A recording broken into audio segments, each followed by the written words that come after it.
Nasa 18.6% ng mga kabataan po sa Pilipinas ang hindi nag-aaral sa ngayon.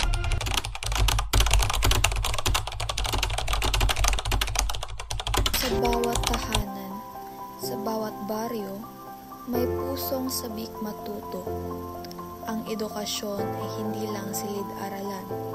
Ito ay pag-asa, pangarap, at daan patungo sa magandang kinabukasan. Marami sa atin ang patuloy na lumalaban. Kahit walang internet, kuryente, kahit kulang sa gamit, at kahit pagod na sa araw-araw.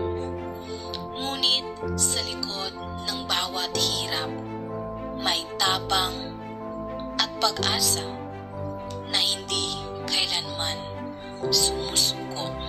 Sa bawat patak ng pawis, sa bawat gabing walang tulog, ang edukasyon ang nagbibigay ng liwanag at lakas upang abutin ang ating mga pangarap. Sa bawat gabay at suporta, natuto tayong magpursige at maniwala sa ating sariling kakayahan.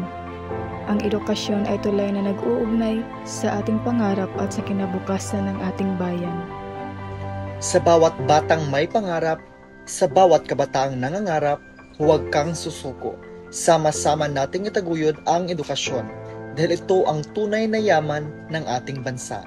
Edukasyon Ang ating sandata. Edukasyon, Ang ating pag-asa. Edukasyon, ilaw sa bawat Pilipino. edukasyon, Edukasyon Edukasyon. Edukasyon. Edukasyon Para sa lahat. para sa lahat. Para sa lahat. para sa lahat. para sa lahat.